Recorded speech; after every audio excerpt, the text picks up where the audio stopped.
The broadcast is live. Woo-hoo! Whoa! And it wouldn't lie, would it? Okay, so Accademia Giallo class is in session officially. Now, we were supposed to have a special guest lecturer today, Mr. Troy Howarth. Troy Howarth. Let me. I can't pronounce anything today. Wait, and I gotta mute myself. Anyhow. It's in the danger of having two laptops. But unfortunately, Troy, who's going to revisit, rejoin us, was unable to do so because tragically he is experiencing, he's grieving the loss of his dear pet cat, Wookie, as I understand. So, Troy, we are there with you. We're sincerest, heartfelt apologies. We will have you back on the show at some point to discuss a film by Umberto Lenzi, and also to discuss this massive. Look how thick this is. This is his latest book. So gorgeous. Make Them Die Slowly. It's Make Them Die Slowly: The Kinetic Cinema of Umberto Lenzi, and we are going to be talking about the girth of it. Can you bring that back into frame? The girth of it is just so impressive, you know. I'm glad this is a visual podcast too, because I don't want to talk about bringing the girth back into frame. I think a CNN anchor got busted for that a couple years ago. Anyway, so yeah, we are going to be talking about a Lenzi film today, which is Spasmo from 1974. But before we get to that, there are a couple other bits of news that we'd like to cover here on old Accademia Giallo. First of which is another person who was unable to join us today due to scheduling reasons is Mr. J. Blake Ficarra, who's a regular panelist on the show and is the author of the 2 Scored to Death books, among many other ventures, including a wildly successful campaign on Kickstarter to make a documentary version of Scored to Death. It was really kind of touch and go there for a while during the campaign, but in the last week or so, week plus, the support really started pouring in, and he was able to soar past his finish line to be able to work on, to complete, and to release Scored to Death, the documentary. So if you were part of that campaign as a supporter of that, as was I, you'll be thrilled to know that you'll be getting your goodies and be able to watch the movie sometime probably in the next year, I think. He's got to still make it and everything and get all the rewards out. But yeah, congratulations, Blake. I know it was a hard-fought campaign, but you've made it, and we are all ecstatic to watch the film when it's done, and also to talk to you about it, of course. And then as the one final bit of business, because it's been a while since we've been together, Scarathon, which we worked on last month for 2022. We did a series of Friday night live streams, and AC was doing yeoman's work of watching and writing about movies, horror films, and raising money for the Women's Reproductive Assistance Project. I missed there was Women's Reproductive Rights Assistance Project. Reproductive rights, yes. Okay, I knew I was missing a letter in there. I'm sorry. RAP. So tell us about how that all wound up, AC. Well, first I'd like to just go back in time to October when we watched. What did we watch, Brian? What was our Accademia Giallo for last month? Jesus Christ! Watch Me When I Kill. Yes, there you go. Totally because that was the last exact. Well, it was so memorable. It was a memorable film. But anyway, yeah. So at that point we were right near the finish line of the Scarathon, and we crested the $6,000 mark of fundraising this year. So thanks to everybody on the panel. Thanks to everybody who watched the various podcasts. Thanks to Ian for hosting our Friday Night Frights. And I was saving it, and I'm going to be sending it in on Giving Tuesday because I think there's going to be a matching grant.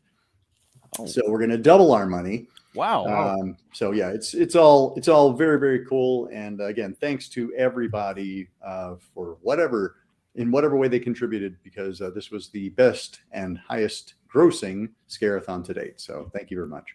That's incredible. Bravo, as they say in Italia. They do say that. All right. Well, on to the movie at hand.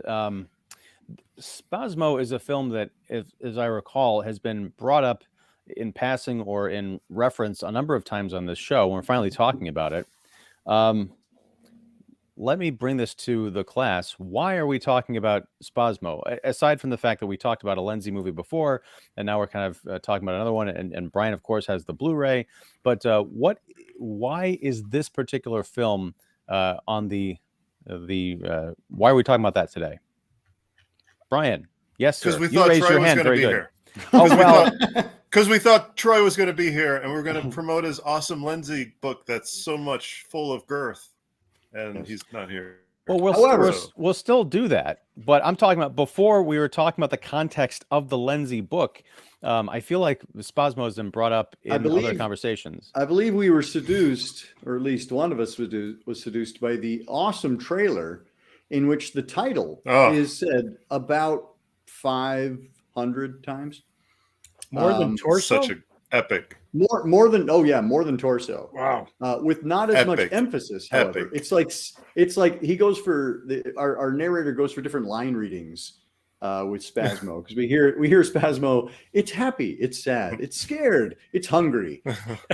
It's one of those. Can you do that again? Well, yes, I can. Watch can you do it again, but different? Yes, I can. Watch and they used all of them. Yeah. So I did at the Brian's trailers. Trailers. Great. At Brian's behest, I watched the trailer and I was like, oh, okay. Now that said, I went on to watch the film itself, and it turns out it was his second to last Giallo, to Eyeball being the last. And so this was kind of like I mean, Brian could speak more to this than I, but I know that Lenzi had been, doing a fair amount of Giallo in his early part of his career in the early 70s. And then he was kind of like nudging his way and seeing what the genre could hold.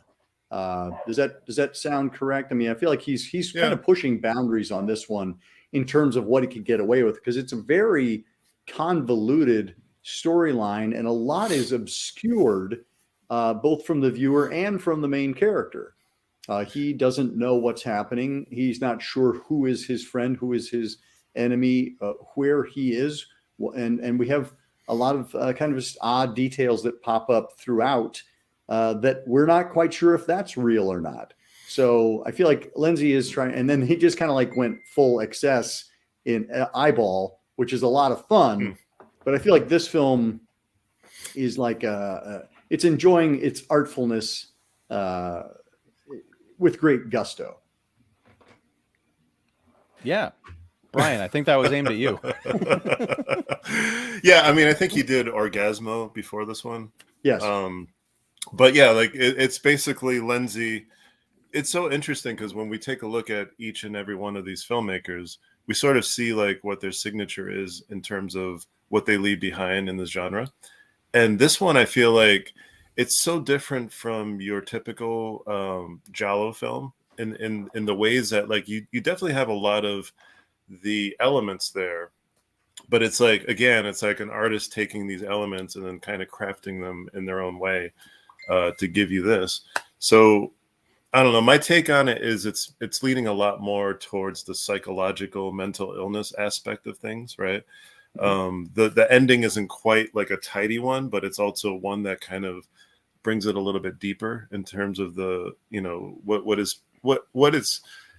what you're expected would be the outcome. It's like it's just a little bit more, so I love this film because I feel like it takes place in a bizarro land where people just like are a little cracked, a little different, right? Like the dialogue in this film is so glorious, like and then like some of the actions that happen in this movie, like I said, it just feels so freaking bonkers, but like you can't help but be immersed in the world that Lenzi presents, and then that Ennio Morricone score just kind of kicks it up to that next level. I adore this film. I love that it's got a look-alike Dario Argento in there.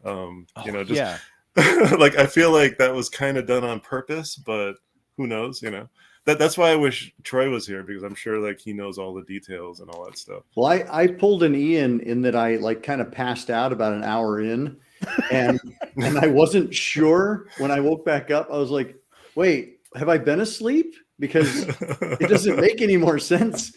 And I went back and I'm like, no, I got most of that. Okay. So I mean, yeah, the dreamlike elements are in full flower here for sure. Oh yes. Well, let's pull over for a second because we have a comment from Big Swifty back again. Big Swifty. Agree 100%, Aaron. It's a bit of a mess with the story, but great nonetheless. Eyeball is always my favorite Lenzi Giallo, though. All right. And wait, yes.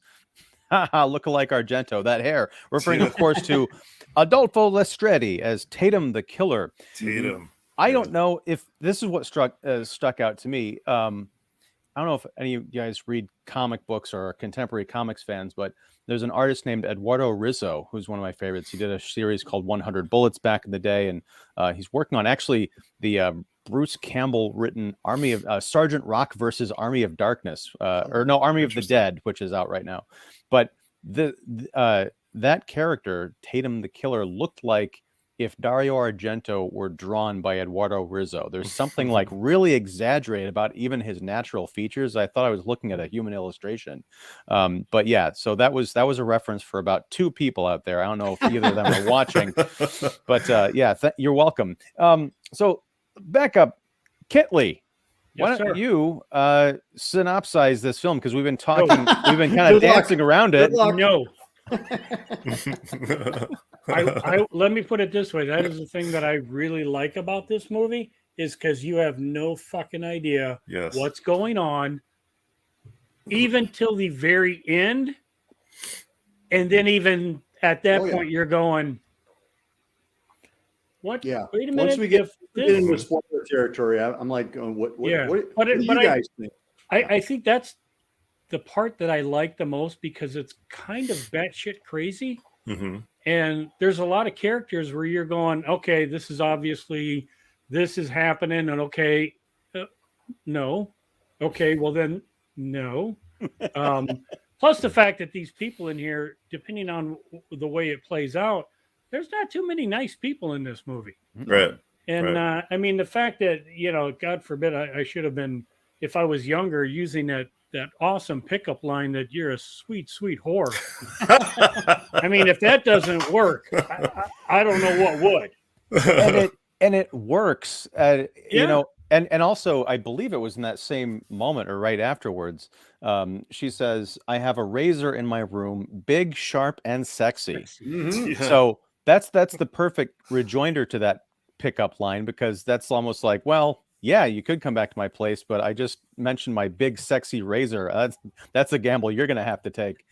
But I think part of it too is you have to look like Robert Hoffman. You know what I mean? Like you actually have to be like that suave, and By the way, what are you trying to say, Brian?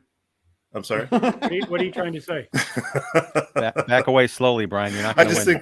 think the sweet whore thing is going to work on too many people looking like we look. You know what I'm saying? We might end up in jail or something. I'm just saying. But no, did you know that he actually passed away this year? Robert Hoffman? Yeah, like in July. Oh man. Yeah, that was the thing that stuck out to me, is a lot of these Giallo films, when I look at the cast, because they are Italian, thrillers, I see names like, I'm just going to pull from the list, like Franco Silva, Adolfo Lestretti, but now we've got Robert Hoffman, Susie Kendall. I know, it's just the least Giallo sounding lead cast that I think I can recall, but I kind of became obsessed with Robert Hoffman in this, partially because of that beard. Now, help me out here. I know there is a scene where his character is in fact shaving in a mirror, or we see him tweezing, first of all. It reminded me instantly of Ewan McGregor's pickup shot beard from Attack of the Clones, because there's parts of that movie where you can tell, oh yeah, he grew his beard out for this, and there's others like, oh yeah, we need a couple extra days, but we don't have time for you to grow it, so we're going to paste this nappy looking stuff on your face. Is that beard real? Do we know? Help me out here. I think it looked. I mean, I think it looked real, and I just assumed it off. I know exactly what you're talking about, Ian, because there are some shots, especially when he's got the scissors and he's like going about it. It looks a little patchier than it used to, or something. Because he was clipping it. No, like I mean, there were like clumps of it there, like whereas previously it was just a nice subtle beard, But I don't know. I think he went method. I think he grew it, he shaved it right there, real time. Well, I did like the when he's shaving, he does look like a completely different guy. He looks like the love child of Sean Patrick Flannery from the Boondock Saints and Jack Wagner of soap opera fame. Yeah. Again, I'm throwing all these references that no one is going to get, but they stick in my head like the Marshmallow Man. I love that we're talking about his beard and like shaving. And he also looks like Ivan Rasimov's brother. Like I was like that was some good casting there. Yeah. Well, to the point where later on in the film, when we finally meet Fritz, the brother, and I swear, for those watching, I have no idea what we're talking about. We will get to a synopsis of some kind, even if just a broad stroke. And Killy, you're off the hook, but you are going to have to do detention for insubordination. Damn it! But no, there is a I do have the synopsis in this thing. Okay, you can read that in a second. Yeah. Thank you. But there is a bit where we meet up with Fritz, who is Christian's brother, and I had to do a double take. I'm like, wait, are we looking? Did they switch places? Is that like another kind of like a meta commentary about their sibling rivalry and / mental illness? I don't know. Turns out not. But to AC, to your point, perfect casting, I think. Well, and those kids in the Super 8 films, those look like young Robert Hoffman, younger Yvonne Rosinoff. I had no trouble following who they were. Right? Exactly. Yeah. And kudos to whoever directed the whole movies, because they had a lot of style in those whole movies with the zooms and that was pretty impressive. Some fine editing. It reminded me of another obscure reference, the video for Bonnie Tyler's Total Eclipse of the Heart that took place in like that Catholic school or whatever. Wow. Like have those you not creepy slept kids. in 3 days, Ian? I haven't slept in about 4 months. It all makes sense now. I was in the perfect headspace to watch Spasmo, in other words. All right, so Brian, bust out that Blu-ray. Okay. How much more alliteration can we get? And read us a tale of Spasmo. All right. Suspense and surprises lurk around the corner in one of the most daring Italian shockers of the 1970s. A mysterious, beautiful woman, Susie Kendall, which I don't know if you could see. She's like right. She's over your shoulder. The bird with the crystal plumage washes up on a desolate beach, which we haven't even discussed that entire opening. Right now. Like, oh my God. Desolate beach, setting off a perplexing chain of events involving the young, wealthy, and mentally unstable Christian, played by Robert Hoffman, his concerned brother Fritz, Ivan Rasimov, also of Jungle Holocaust fame, a murderous maniac on the loose, and female mannequins punctured with knives, featuring a powerful score by the legendary Ennio Morricone. This riveting thriller from director Umberto Lenzi is a haunting masterpiece of deception and madness. Wow. Spasmo. And who released that? Is that Scorpion? This is, I believe it's Scorpion. Yeah. Oh, that's a good, as fitting a description as any, I think. Yeah. Leaves it wide open to the audience. Wide open to spoiler talk. So, did she wash up on the beach? No, that's inaccurate. She is found on the beach. Now. She is discovered. But we don't know. We don't know. Maybe she washed up. All maybe we know she is fell from an airplane. Yeah, maybe she fell from an airplane. She could have been kicked out of a dune buggy. Yep. Here's one. Does she even exist? Ah. Oh. Which actually, like, that's actually a good comment, because speaking towards later events of the film, when certain characters are unveiled, it's like, I mean, she could be a figment of. Well, she certainly doesn't exist in the manner that she's presented, because we like she's found face down. Right. We think she's a corpse. Robert, and who's his companion that he's there with? That's his girlfriend, his original girlfriend. Right. What was her? Was that the one Zinnia, that or was that someone else? The painter. What's that? What? Oh, go ahead. Sorry, Kitley. She's the one that sees Kendall first laying on Right. the beach. Yeah. So it can't be his hallucination. Was she in on it? True. No. Well, okay, but here's the thing. And this gets back to what we were talking about, like the mental illness stuff. Did any of this movie happen? Did any of these people exist? Because even the person who discovers Barbara on the beach looking through her camera, spoiler alert, full warning, she ends up dead at the end of the movie too. Right. And then there's the question of the dolls. So that's when we're talking about the ending of the film, you think you've got a grasp on it, and then you find out you don't. And then even after it's over, you're thinking back on it, and none of it seems to make sense unless it's all a hallucination or everybody is so bat crap crazy. I thought that the mannequins that are discovered all throughout the the woods in these like really strange areas, there is something very lifelike about them. Maybe it's because I was watching a bunch of like movies about wax murder killers a few months ago on a different podcast. I thought maybe these were human bodies that were encased in like mannequin, wrappings or something. Or one of them is actually played by Tori Amos, the redhead. You're kidding me. That doesn't track. You could have had me, but I was thinking about the age, and her parents would have had to sign off on that. Like, what? Now, I love.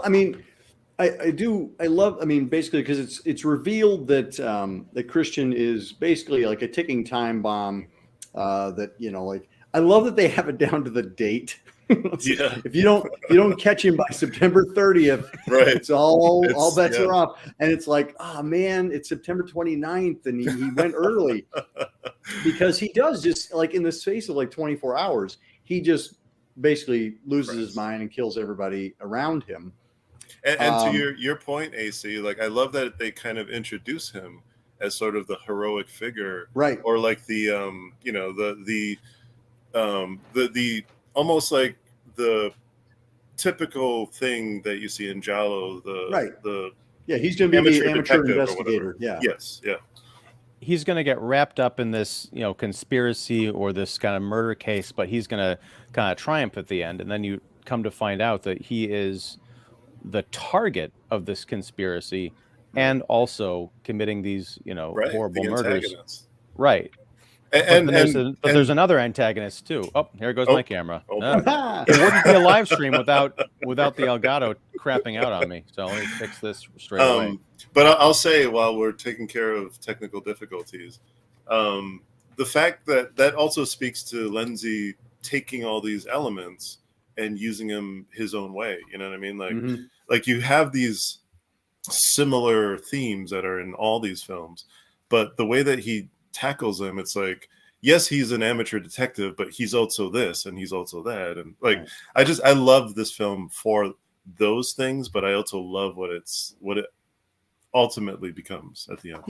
I think it's a well-worn trope, I think, by this time, but this is 74, right? Somebody investigating their own murders, like the ones that they're committing, like they're basically chasing themselves. Well, it also, at the end, it sort of washes out to be a weird version of, Christopher Nolan's Memento, which would come 15 years later. I'm not saying he drew inspiration from that, but it's, the idea of the person that, you're hot on the tail of, finding out it turns out to be yourself. Kind of creepy. I need to see this movie again to, I think, fully appreciate it, especially on the level that Brian apparently does. Because I really dig this movie, right? And when we got the eyeball representation over there with Kitley, very nice. But the thing is, I thought it got off to a great start with this kind of batshit zaniness of the woman washing up on the beach, that great dialogue, the whole shaving scene, the hitman coming into the bathroom and getting stabbed and disappearing. But there's like, I want to say an hour where it becomes this bizarre soap opera of people having these, really confused conversations with different people who kind of pop in and out of the story. And I'm like, where is this going? I don't know. I don't think it's leading anywhere. It's just all a bunch of narrative spaghetti. And then the last act just gets right back on the rails again. So I don't know what I would change about this movie, but it definitely didn't grab me. Like AC said that you pulled an Ian. I think I pulled an Ian as well, but I was fully engaged the whole time. But I was also, checking Twitter. I wonder if that was, and I mean, I wonder if that was by design, that it does get very kind of like hazy and dreamlike in a narrative fashion. Because yes, it does set out kind of in a straightforward fashion. And then we start like, oh, wait, we're introducing characters that don't really go anywhere, don't necessarily pay off in the way we expect them to, certainly not in the conventional narrative way. But then, once we have the reveal of the plot, the conspiracy, I think it's right around the time, our killer Tatum, is revealed to be alive and well, and I'm supposed to, bump you off here. Which is another thing. I'm like, was he supposed to bump him off? Because it seems like that was his assignment, but that's like, was he supposed to scare him? Like what? I get. See, I think Tatum was confused. The main thing that Fritz reveals is the intent was for him to go crazy and commit himself. You know what I mean? That was, he didn't necessarily really want him dead. Right. But Tatum's like, oh, by the way, but I'm going to put you in this car and shove you over a cliff. That'll make you go crazy. Well, I think at that point they decided that, they were just going to, off him. It's too hard to make him go crazy. Can't we just kill him? Right. See, that's the thing that I liked about it is that they kept implying, especially with the home footage, that type of insanity is hereditary and it'll get passed on, claiming that Christian's going to go crazy. So would he have snapped had they not set all this up to drive him crazy? Right. Plus the fact that at the end, this whole thing with the mannequins had nothing to do with Christian, but it's Fritz who's just as crazy and got his own special room with these mannequins that he goes in there and stabs every now and then. Right. And but then probably places them out, amongst the town. And they're just mannequins. They're not actual human beings. So technically, he's not a murderer. I'm not sure that most normal people have mannequins in a special hidden room that they But he's taking care of his mental illness. That's you know what I'm saying? Like he's found a coping device. Right. For a mental illness. Right. Mental illness is not like, it's like herpes. It doesn't go away. Do we now? Was there an implication that Christian killed his father? Yeah. It was either Christian or Fritz. Probably Christian, because as we sort of established, Fritz doesn't. Well, that's what they say. They said that it was ruled as a suicide. Yeah. But the reporter says, I was assigned to your father's case, and I saw, an expression on, your face as a child, and I just saw it again today. Yeah. And I'm like, okay, so what's going on there? Because also it seems like Fritz kind of blames him for his father's death as well, whether he drove him to suicide or whether he actually killed him. See, the way I read that was Fritz had offed the dad in order to gain control of the family fortune / factory, whatever they made, and was trying to pin that blame on Christian. So the whole repressed memories or whatever was him kind of planting those seeds. But then again, as we've established by the end of the movie, if we can trust anything that we've seen or have been told, maybe it really was Christian that had committed the murder. It's just that Fritz he still had that plan in place to commit his brother, but he really had nothing to do with the father's, death or suicide or whatever. It works on all these levels. Going back to the mannequins, actually. Well, but going back to the mannequins, I thought at the end of the film that we were finding out that because we have this montage of all of these women that Christian had killed, I thought that the mannequins were those people, but there was some kind of a dissociative thing where he couldn't think of them as people. So we were seeing the image that he had built up in his mind of, oh, they're just these dolls. It was going to turn out that the corpses weren't actually mannequins. They were, people. But no, it turns out they were actually mannequins that had been, placed. Like there was that whole bizarre thing with the 3 women who were kind of by the side of the road at night in this forest preserve. and it's like, oh, where's Glenda? She's been off peeing for like 20 minutes. And then Christian kind of wanders onto the scene and stumbles out. And then at the end of that scene, which really kind of goes nowhere, we kind of pan over and we see a hand with a knife, like repeatedly stabbing something in the woods. I thought that was the missing friend, but I guess it was just a mannequin because Christian didn't kill anybody in that scene that we saw. Plus, I'm pretty sure, Ian, those were hookers, not just women out on the town. They were women of the night. Yes. Yeah. And look, women of the night out having a slumber party around. Ian makes it just sound like there's three girls just having a good hanging night, out, just hanging out side of the road. in the woods.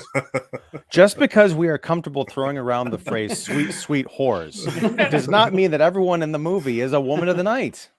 Plus, I don't think, getting back to the father's suicide, the age of Fritz and Christian at the time. Yeah. I don't think either one of them would have been taking over. I'm going to take over the daddy's whole industry. I'm 12 years old.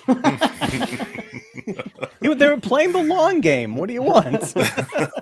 I mean, clearly it worked out for them. So. But if you listen to all of us talk about all these, apparent like maybe theories that kind of can spawn off from the story, like you can hear the distant laughter of Umberto Lenzi. Right, exactly. That's what I was going to say. It's so I feel like this film is written in such a way that it really does. It's so cohesive, and you can kind of match up the parallels, or like, oh, this means this, and then this means this, or whatever.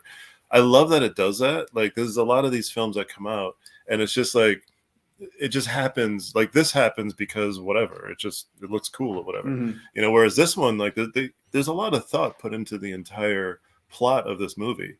So it's not wrapped up in such a way that it's like, oh, it's like, it's kind of like a little stinger at the end or whatever. It's more like, it definitely has a lot to do with the story. So it's not just thrown in there as a gimmick. It's like everything is sort of wound up together. What is your theory? What is your theory on the mannequins being spread around? Well, I think that's like, we were joking or whatever, but I think it's his way of just, trying not to kill people, but also giving in to his... We see it in scenes that Christian is not even there. But it's not Christian, it's all Fritz. Fritz is the one with the... So we just think like Fritz is on the scene. Fritz is on the scene, but he's not killing anybody. Right. It's like it has nothing to do with the story. It's almost like that. It's just Fritz leaving these mannequins about as if they're dead bodies of women that he's disposed of. Now, I will say, like, going back to Ian's thought process. That's a bad place. Had it been like that, been the reveal where, maybe Christian was the one killing these people all along, and we kind of focus in, and like the mannequins actually turn into real people because that's just how Christian sees things or whatever. I think that would have teetered it towards brilliance, but I think what we got was just a smart film filled with a lot of these psychological, sort of warped imperfections or whatever. That sort of play into the motivations for everybody doing what they're doing during this whole movie, Well, what was Fritz's motivation? I mean, if we take him as face value, that he was trying to get Christian... It's very selfish. Like, well, no, very...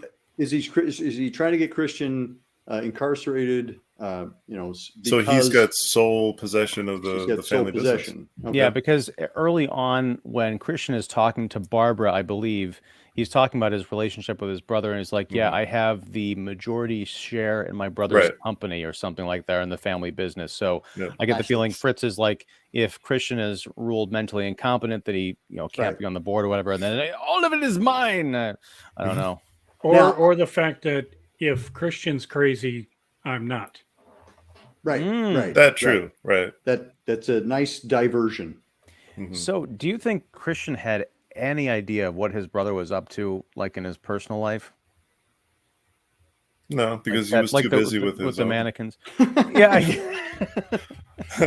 Too busy picking up strange women lying face down. Exactly. Don't have time for that. Whatever. That whole opening sequence where Christian ends up back in the motel with Barbara, and then the killer, like the killer's intro into their lives is just brilliant because, like, was it Christian sees or hears something outside the bathroom and he kind of like looks through the window and gets like karate chopped across the chest. That's great. I genuinely jumped. Yeah. But no, I will say that you know, like when you look at this entire movie, there's a scene there where they're on the boat and you hear somebody in the background, honey, let's go up to the poop deck. Like, it's just, the dialogue is fucking bonkers in this movie. It's just crazy. But I feel like it adds to the charm of this movie. And it's a film that, like, for example, I feel like Christian had no clue what was going on, like, the entire time. Like, he could have, if he had not been pushed to his limit or whatever, I think he just would have been around trying to like sleep with women and shave his beard off for some trim or whatever. But like, you see what I did? but like, I don't think he had any clue in terms of like the significance of mental illness, or if he was indeed like crazy, or seeing his brother as crazy. Like, he just maybe saw his father as that, and just kind of would have went along life living the way that he was, whatever. But because he's been pushed to that limit, now he sees everything unravel, and he sees his own personal, you know, like, I think there's a revelation towards the end where he starts seeing like, oh, that's the face that was this. Like, she was actually my nurse. Like, Clorinda, yeah.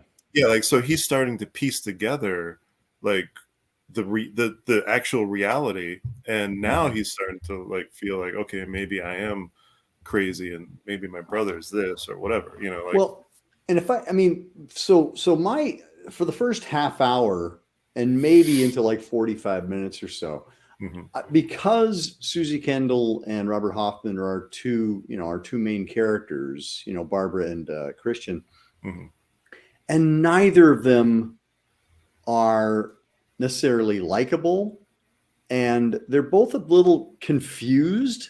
Like, they both feel a little adrift, and I had a hard time kind of like keying into relating to either of them or caring about that relationship at all. And so I was kind of like, yeah. And I'm gonna say that may have been what led to my, you know, like passing out for because I was just like, you know, like I don't care about either of you. Like, I found Barbara super annoying. You know, and I get that she's supposed to be quirky and whatever, but I was like, I just, I don't care. I don't like you. I mean, Susie Kendall, like, she's likable in Torso, but I don't really love her character in Bird with the Crystal Plumage either. Like, she's kind of annoying in that one as well, but I think that's written that way. And here she's kind of, I mean, I'm like, well, are you supposed to be, because she's given the most important assignment in the conspiracy. Right. But she's real confused about how she's going about it. Well, part of that, I wonder, is she just working with what she has to work with? You know, she's been told, you've got your assignment, you've got to go, you know, help drive my brother to insanity. I don't know if she was prepared for how on the edge he really was. Sure. You know, he's kind of wacky, and she's kind of like wacky and strange as well. It was a mystery to me, like, as we've kind of established, Christian, the Robert Hoffman character, we think he's going to be our protagonist that's kind of drawn into this lurid web of things. But then this mystery woman shows up, and she's not exactly the femme fatale. So then you're like, okay, is he going to rescue her from some kind of a danger?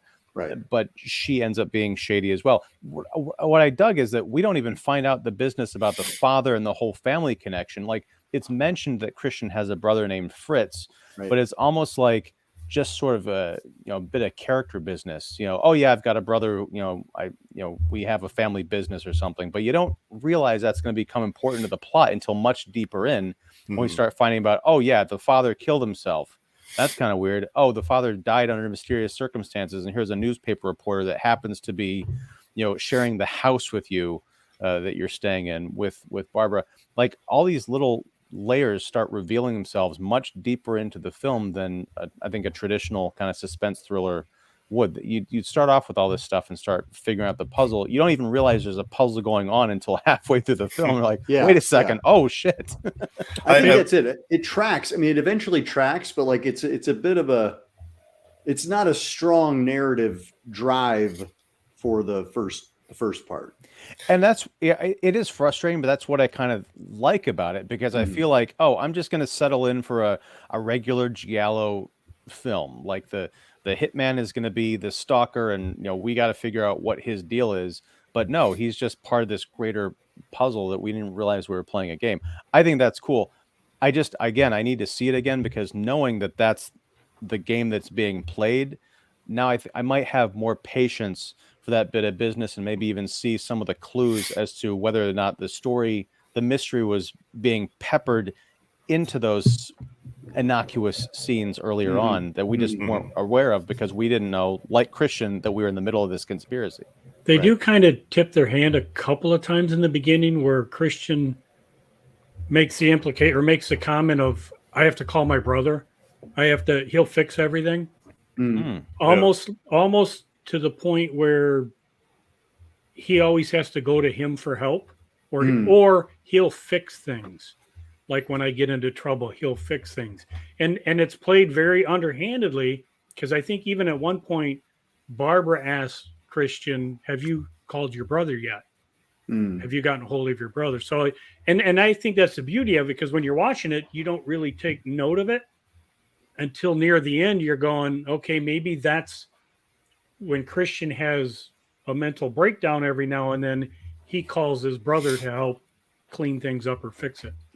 To that point, John, I kind of alluded to this earlier, that there's a scene where I think might be the first time we actually see Fritz, and the casting of the actors is so spot on. They look like brothers, to the point where I thought I was looking at Robert Hoffman, but it turns out it was, the actor playing his brother.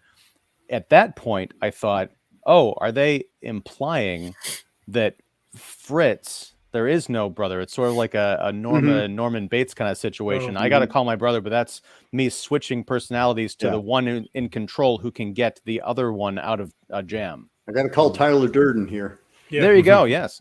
Plus the fact that, it's Ivan Razumov. He's the bad guy. Right. So even when we were watching it with me and my wife, and his name comes up on the credits. Right. which actually would I love the casting here. I please, any Susie Kendall fans in the audience, please don't flame me for what I'm about to say, but think about this movie had like Edwidge Fenwick played Barbara instead, right? Or like George Hilton was playing Christian, like the typical Giallo 3, right? Like the ones that people always kind of flock to watch, like the three of them. Like I think had, like, for example, Edwidge Fenwick played Barbara, I think it would have been a little bit more believable for like the character of Christian to really fall for her, whereas like Susie Kendall has that personality of like, I don't see him instantly like falling in love for this person that is making him shave his beard off just for sex. She's like kind of a typical, British, early 70s, late 60s, like bird out for fun. Right. But maybe it speaks on my taste. Like had it been Edwidge, I would have been like, but okay, I also think, understand. I also think the casting of Hoffman is by design, because he is so kind of opaque. He is so kind of like blank. Right. That he doesn't have the charisma, because if he had the charisma of a George Hilton, exactly. Then we'd be like, like he's clearly in, and I think we would see him performing the craziness, whereas with Hoffman you don't.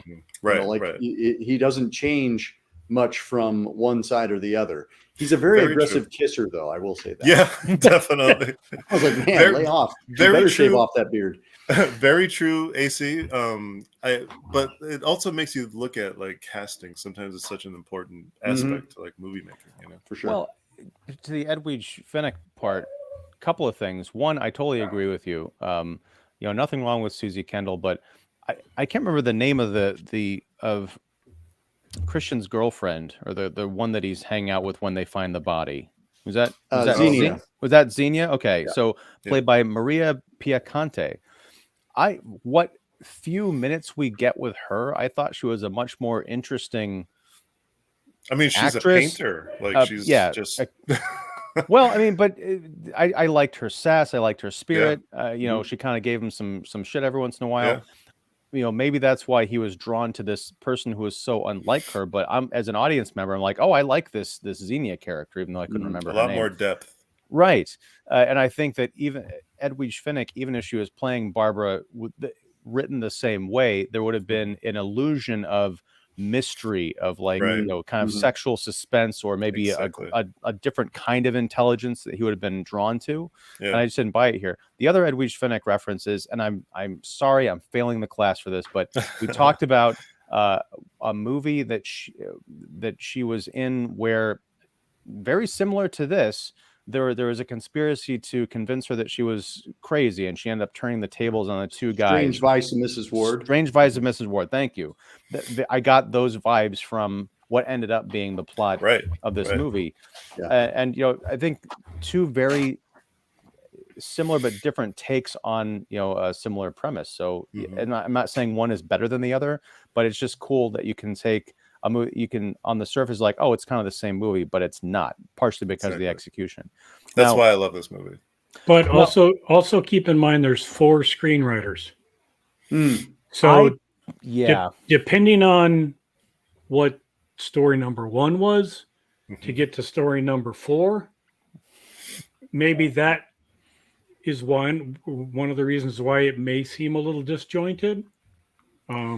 You always have to take that into account, because you don't know what the original story would have been, that they kept changing it and changing it. And by the time you get to the last one, who knows if there's anything left of the original story, or that it's going to be coherent all the way through. And honestly, I'm glad you brought that up, because when I first saw the screenwriting credit and there's like the 4 names, and I think there was like a story bias, or it was like technically 5 or something. That's one of the writers. So it's 4. I got the chills, because, you know, when you're watching modern Hollywood movies, especially blockbusters, I'm like, oh, that's a terrible sign. Yeah. But like, it's, you know, it's Italian cinema. It's 50 years ago. Maybe things were different. Maybe not. Well, I mean, and that's, I mean, I do get the sense that sometimes there were like a screenwriting team, like, you know, if they were all sitting around, you know, bouncing the ideas off each other. I don't feel like it is the same warning sign that like a Hollywood one is, where it's like, okay, this is just another draft and another draft and another draft. And we're, you know, we'll see, because I feel like we do see these screenwriting teams pop up in Italian horror and Italian cinema in general.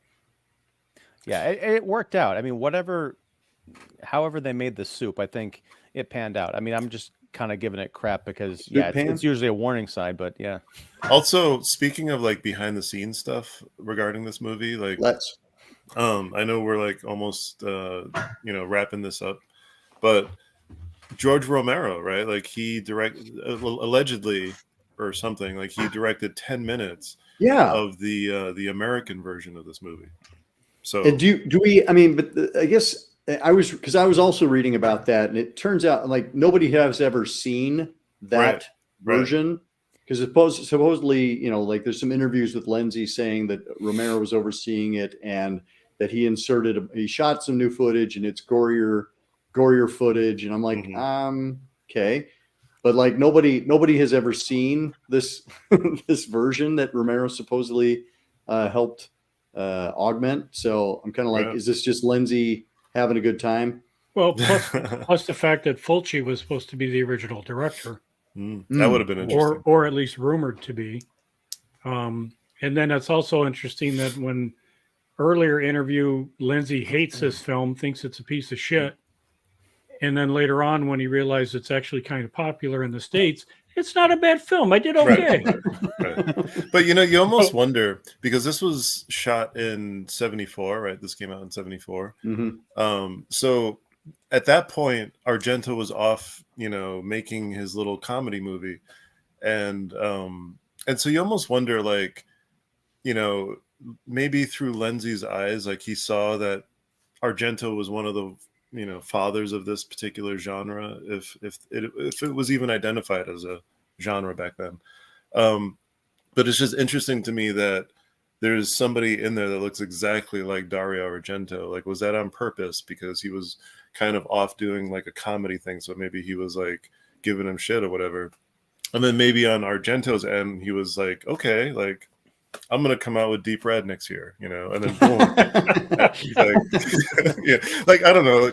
I kind of like, I like thinking of stuff like that in the ways that like maybe they're just like competing in Italy and trying to come out. I find it hard to believe that you could cast an actor like Adolfo Lestrade and have him show up in your movie looking exactly like that and not be conscious of you know, the Argento connection. Here's the real key that Lenzi was trying to make something different than your standard Giallo.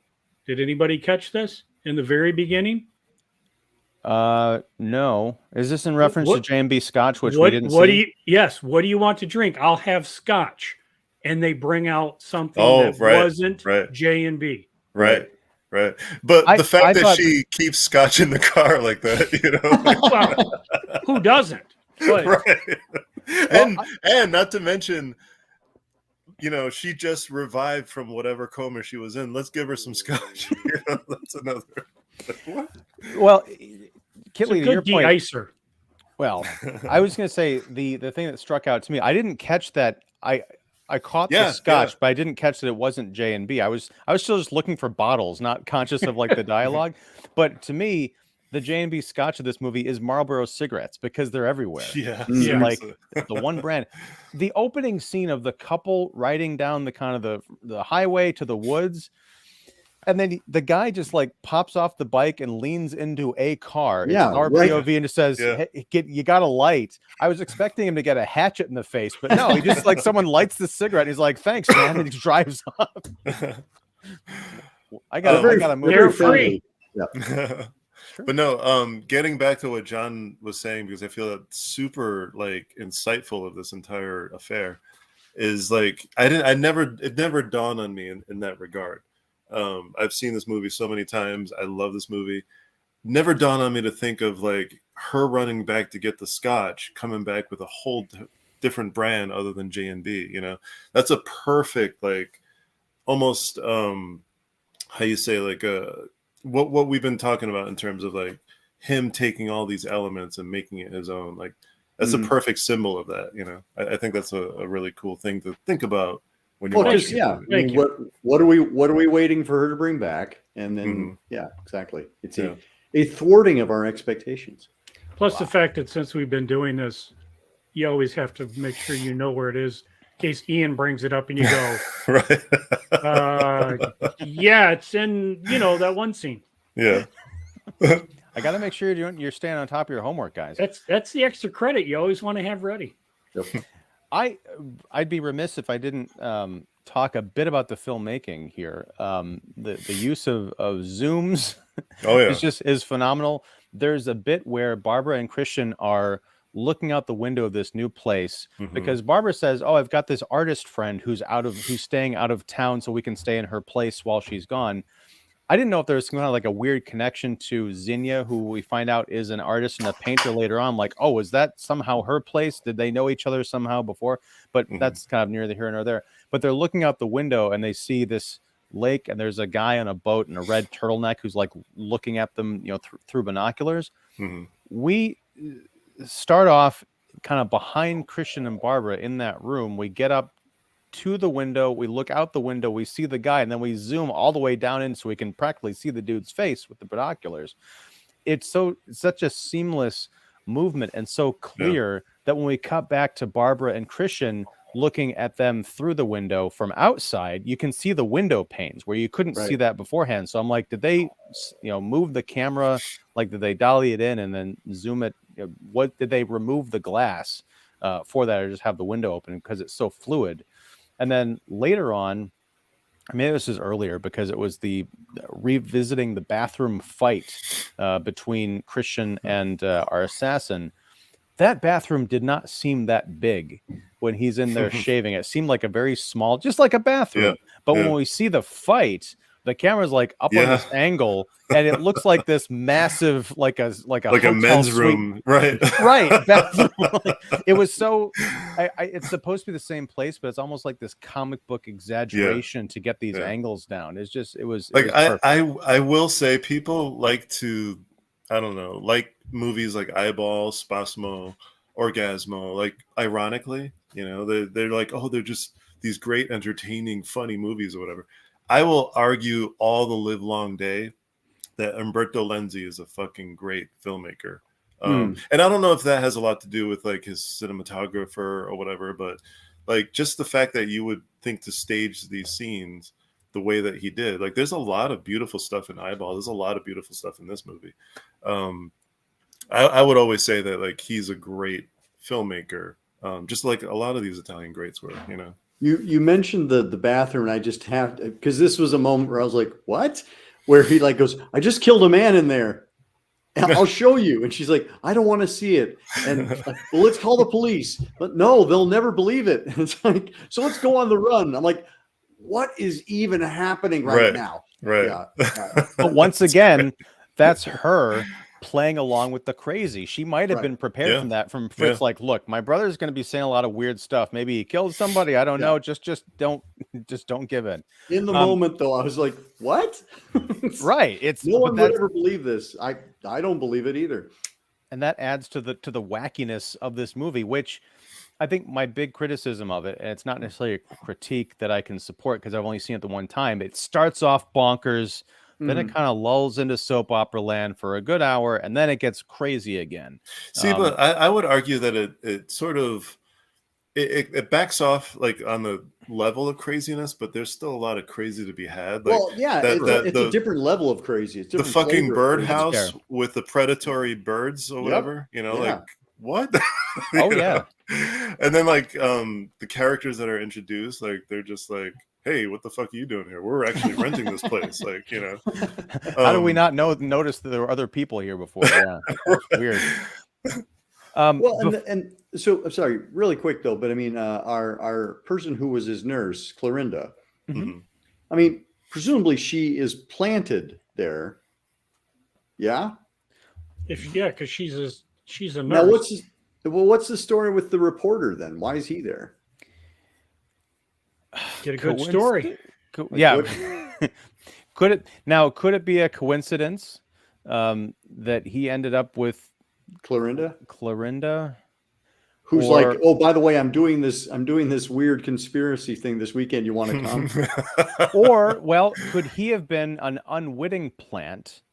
Could Fritz have known about the reporter, had Clorinda hook up with him and place him at this, hey, let's go away to this, I've got this friend who's a crazy artist and she's out of town. She's got this lovely coastal villa we can hang out with, because it is through Malcolm, the reporter character, that we come to find out all of this stuff about the dead father, the suicide.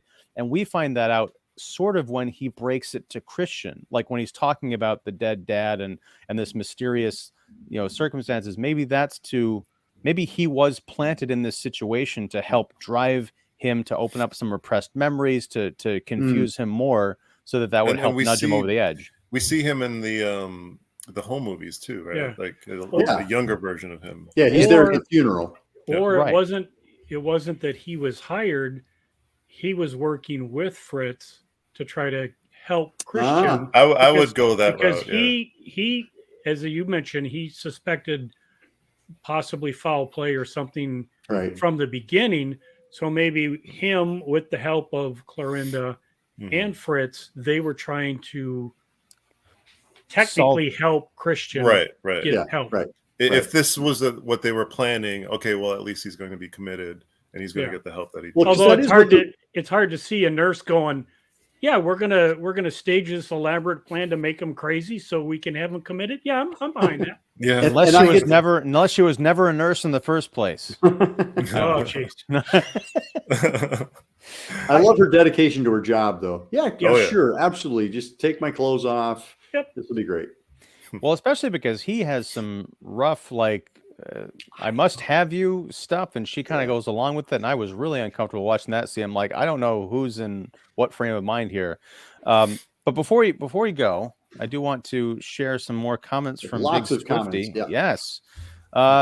This is going back a little bit. All clean, shaven for the episode. Won't ask top or bottom. Or a short night of glass dolls.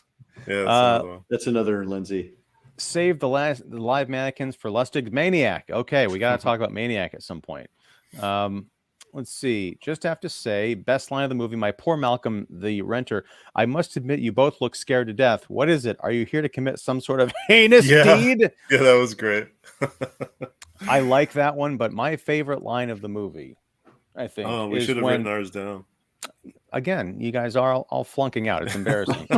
No, the woman that picks up Christian along the side of the road, she says, "Hey, you remind me of a dying chicken." Yeah. What the fuck? I don't know. That's an Italian thing. Oh, okay. Right. Let's see. And then I agree 100%. Brian, Lenzi is on the Mount Rushmore of Jolly. All right. 100%. Well, I think that's a great place to leave it. And, I am looking forward to having Troy back on the show at some point in the future to discuss another Lenzi film because, I think getting that additional perspective and history and maybe answering some of these questions we have, like what the hell's going on with this movie. But I do love that, we're talking about the big reveal, the last 15 minutes of Spasmo, coming up with not one, not two, but half a dozen great theories of what could have actually been going on. Yep. And it's not like, the screenwriters just kind of locked us out of the truth. They're kind of leaving it up to us to say, well, what do you think it means? Sometimes that's one of my big pet peeves. But in this case, I'm like, well, if it's all about a bunch of crazy people and we're never meant to know, it could be any one of these answers. Maybe the answers are buried somewhere deep in the film. Brian, I don't know if that's true because you've seen this movie a number of times and you're no help here. Right. Well, I'm no Troy Howarth, so There you go. But I will say, thinking back to the last film that we watched, Watch Me When I Kill, and how that was tidied up towards the end versus this one. I feel like this one is a lot more finesse. There's a lot more, you're walking away from this film a lot more in thought in terms of well, okay, so this happened, so maybe this was this all along and blah blah blah. I think it just leads more to the imagination than something like a Watch Me When I Kill, Definitely. All right, well, this has been another fun one. We got to figure out how we're going to close out 2022 because next month, the last show. You know what? I've been suggesting all these that I feel bad. I know. I sent out this massive list, then Brian would be like, well, other than that. Well, because Edwidge Fenwick's birthday is next month. So maybe we watch one that we haven't seen of hers yet. Are any of them on that list so we can give AC that big virtual hug? Huh? I think, didn't you put Bloodstained Orchids on that list? No. No. Of course not. Well, we'll have to. Whatever. We'll have to. Don't listen to me. That's we'll the best settle thing this. Brian said all day. Nice, folks. We will settle this by the bike racks on the playground after school. We'll figure this all out and then come back next month with a wonderful film. Although Swifty says, Red Queen or Evelyn next, please. Or those. Are either of those Edward Fenwick movies? Nope. But one has Barbara Boucher in it. So. It's true. Bobby Boucher from The Waterboy? Sorry. Anyhow. And on that note. Yes. I'd like to thank all of you for hanging out and talking about Spasmo with me. It was a weird journey with this film, but one well worth taking. So I am Ian Simmons of Kicking the Seat. We've got Aaron Christensen of Horror 101 with Dr. AC. We've got John Kitley of Kitley's Crypt and Discover the Horror podcast. And also Brian Martinez of the Giallo Room. So thank you guys all. All your information is down below. So folks, please check out my lovely and talented co-hosts' work. They're awesome individuals, as well as commentators and thinkers on the genre. And if you liked this content, please feel free to like and subscribe and drop suggestions of what we should talk about for our year-end finale. Yes. Hopefully they'll be on AC's list because I do feel bad. Don't feel too bad. Whatever happens, I want to close out 2022 on a big sleazy, bloody, nudity-filled note. Wow. So that is my task. Okay. Because SPASMO was good, but I think we can do better.